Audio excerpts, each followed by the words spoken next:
Ibu-ibu Persekutuan Kaum Wanita Gereja Kibait se-Indonesia, Shalom.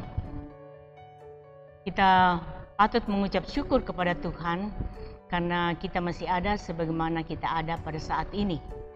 Dan hari ini kita bertemu lagi di dalam renungan suara perempuan. Baik, kita akan merenungkan satu bagian perikop dari firman Tuhan yang saya pilih dari Yohanes pasal 4. Yohanes pasal 4 ayat 1 sampai 41.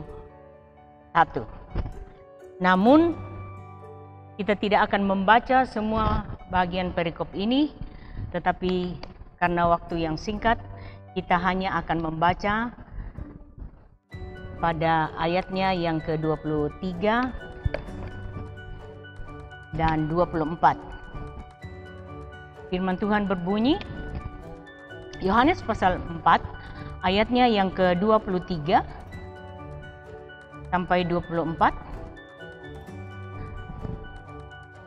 Tetapi saatnya akan datang dan sudah tiba sekarang bahwa penyembah-penyembah benar akan menyembah Bapa dalam roh dan kebenaran, sebab Bapa menghendaki penyembah-penyembah demikian. Ayat 24, Allah itu roh, dan barang siapa menyembah Dia harus menyembah dalam roh dan kebenaran. Bahagian firman Tuhan ini, ibu-ibu yang kekasih, adalah di dalam perikop ini ditemui tentang percakapan antara Tuhan Yesus dengan seorang perempuan Samaria. Dan singkatnya bahwa dari pertemuan ini kita akan belajar ada 3 poin. Poin yang pertama adalah Yesus atau Mesias dalam diskusi antara perempuan Samaria dengan Tuhan Yesus ini, Tuhan Yesus memperkenalkan diri sedalam-dalamnya kepada perempuan Samaria ini.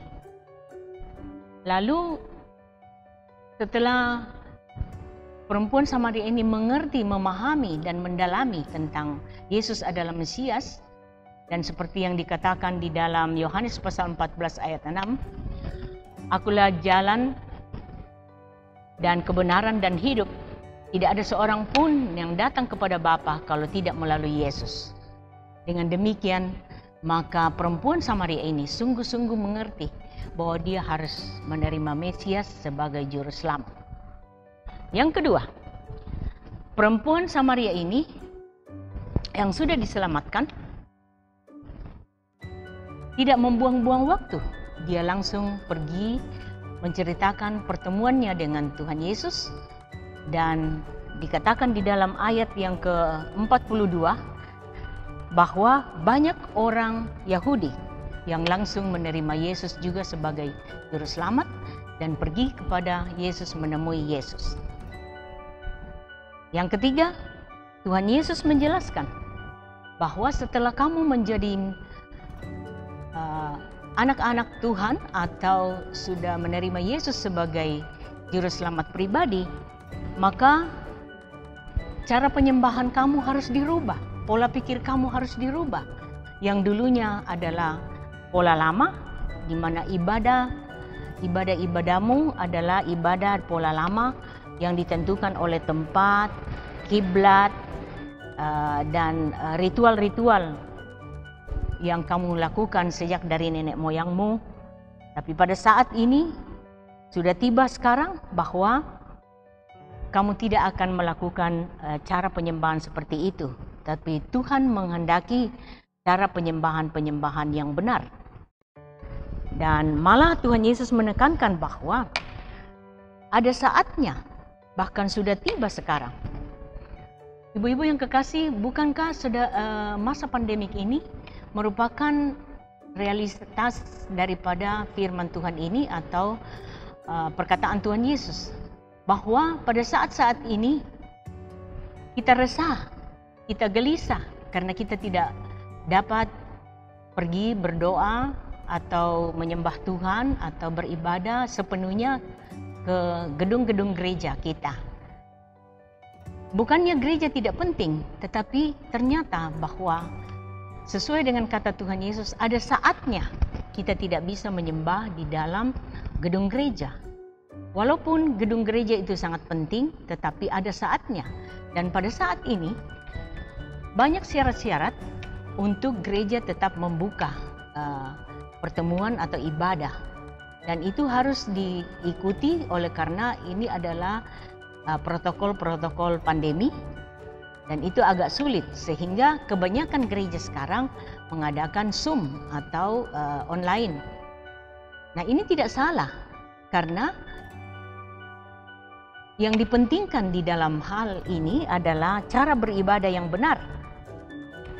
Oleh sebab itu, Tuhan Yesus menekankan bahwa ada saatnya kamu akan menyembah Allah dalam roh dan kebenaran. Oleh sebab itu, supaya kita pahami, mari kita melihat apa yang dimaksud menyembah dalam roh. Dalam slide ini ada gambar Roh Kudus. Dan ini akan berpoin kepada Roh Kudus. Kita akan melihat bahwa sebagaimana kita yakini bahwa orang-orang percaya setelah menerima Yesus sebagai juru selamat dan Roh Allah hidup di dalamnya, maka dia disebut anak Allah. Roma 8 ayat 14.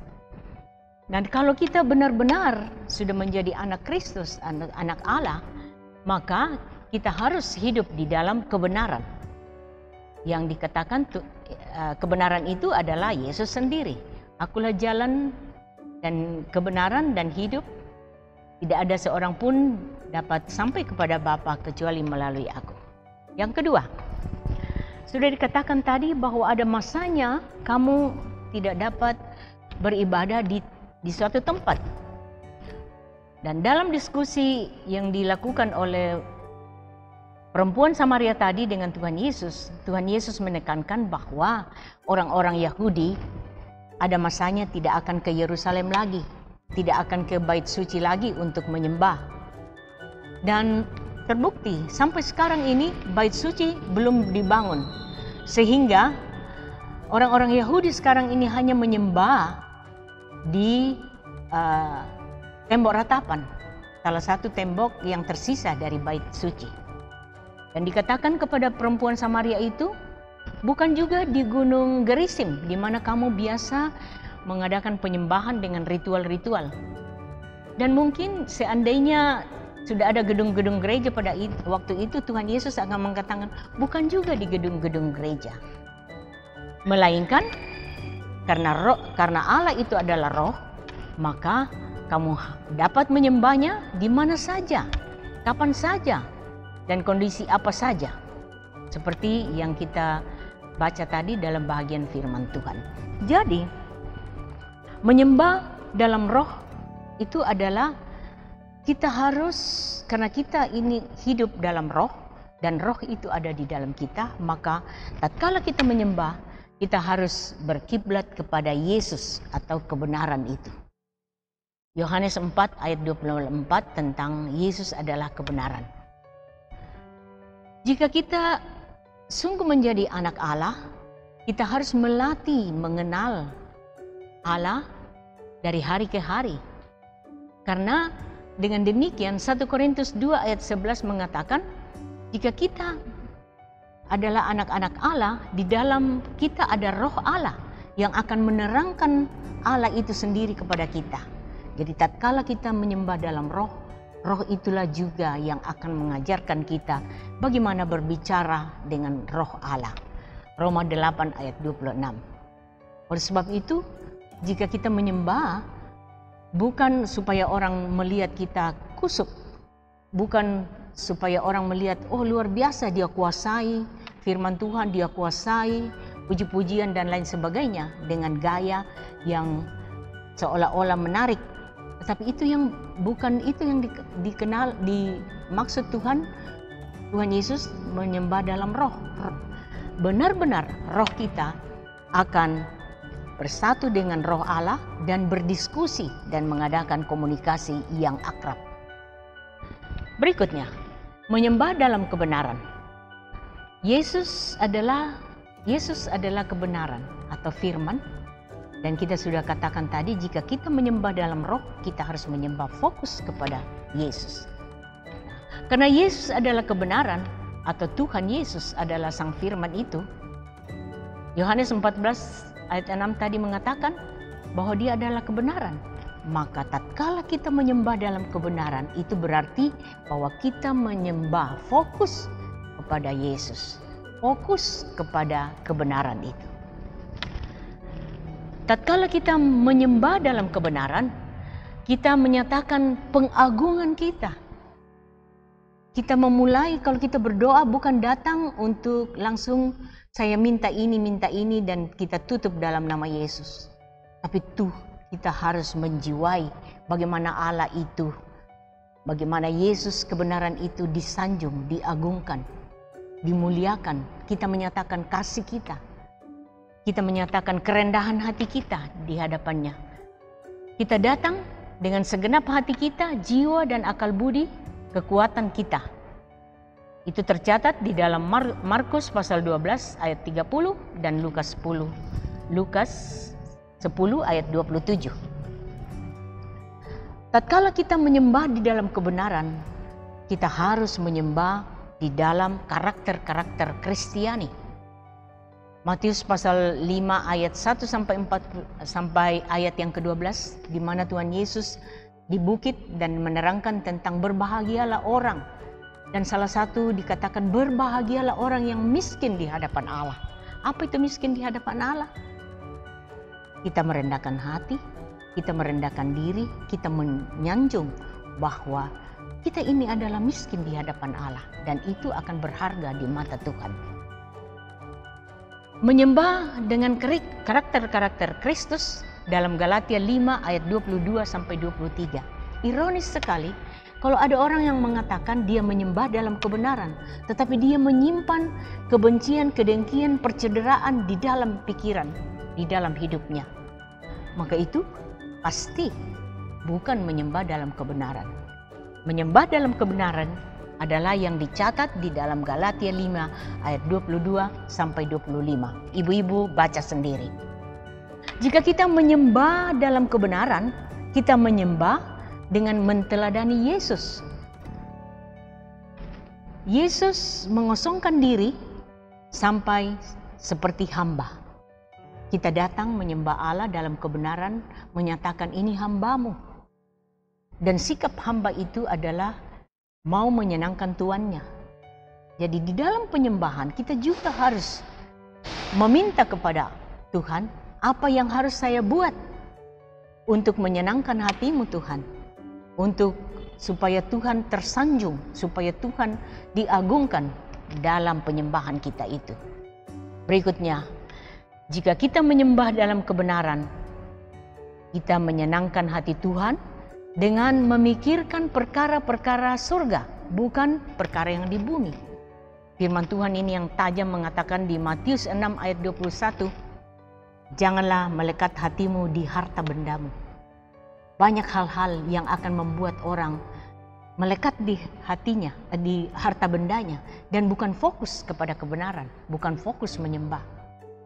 Dan bukti bahwa banyak penyembahan-penyembahan hanya minta kemakmuran, kemuliaan, supaya dia terkenal, supaya dia dianggap hebat, di dalam gereja dia begini begitu, semua hal-hal yang mau menunjuk kepada dirinya untuk dikatakan hebat. Itu bukan menyembah dalam kebenaran. Tetapi harusnya Kristus yang hidup di dalam kita, Galatia 2 ayat 20, itulah juga yang mengajar kita menyembah Allah dan menyenangkan Allah. Terakhir, menyembah dalam kebenaran artinya bersyukur dalam segala perkara. 1 Tesalonika 5 ayat 16 sampai 18. Banyak hal-hal pada masa pandemi ini membuat orang susah untuk bersyukur. Tetapi itulah firman Tuhan. Karena jika kita hitung-hitung dalam 24 jam, persoalan, kerumitan, dan kesenangan, sukacita, damai sejahtera itu akan silih berganti. Oleh sebab itu kita sanggup, walaupun dalam kondisi-kondisi yang kita tidak suka, kita sanggup bersyukur dalam segala perkara. Sebab ada saja yang kita harus syukuri setiap hari pemberian Tuhan. Luar biasa kan? Dan terakhir Yohanes 14 ayat 13 mengatakan sampai 14 mengatakan menyembah atau berdoa dalam kebenaran ialah membawa apa yang kita sudah diskusikan dengan Tuhan tadi, dan dengan hormat kita minta di dalam nama Tuhan Yesus. Sehingga Tuhan Yesus menjanjikan bahwa apa yang kamu minta dalam namaku tentunya aku akan berikan. Namun doa-doa kita itu dijawab oleh Tuhan sesuai dengan waktu Tuhan sendiri. Puji Tuhan bahwa kita dalam waktu singkat kita bisa menerangkan tentang atau mendalami tentang menyembah dalam roh dan kebenaran. Dan sebagai ringkasan, Tuhan menghendaki penyembah-penyembah benar. Marilah kita tekun menjalani penyembahan dalam roh dan kebenaran. Dan di dalam iman kita bertumbuh, dapat bergaul akrab dengan Tuhan. Kita membangun pribadi kita seperti Yesus disempurnakan dari hari ke hari. Kita disebut orang Kristen karena kita adalah pengikut Kristus. Kalau kita pengikut Kristus, kita harus menteladani Kristus. Seperti Rasul Paulus mengatakan, saya menteladani Kristus. Dan Rasul Paulus selalu mengatakan, teladanilah saya, karena saya menteladani Kristus. Mari ibu-ibu, kita terus memproses diri kita agar supaya kita makin hari makin seperti Yesus. Dan terakhir, kita menjadi imamat yang rajani. 1 Petrus pasal 2 ayat 9 mengatakan, tetapi kamulah bangsa yang terpilih. Kita adalah bangsa yang terpilih. Imamat yang rajani, imamat yang rajani. Kita diberikan wewenang untuk menjadi imam sendiri kepada Tuhan. Kita datang menyembah dalam roh dan kebenaran, tidak perlu cari orang lain untuk menyampaikan penyembahan kita, tapi kita langsung karena kita adalah imamat yang rajani. Bangsa yang kudus, umat kepunyaan Allah sendiri, supaya kamu memberitakan perbuatan-perbuatan yang besar dari Dia, yang telah memanggil kamu keluar dari kegelapan kepada terangnya yang ajaib. Kita adalah anak-anak terang. Biarlah kiranya di masa pandemi ini menantang kita untuk terus beribadah. Lebih banyak lagi waktu di rumah kita beribadah, dan dalam waktu manapun juga kita beribadah kepada Tuhan, sehingga kita terus menjadi anak-anak Tuhan yang dapat dikatakan sebagai penyembah-penyembah benar, yaitu menyembah Allah dalam roh dan kebenaran. Tuhan Yesus memberkati.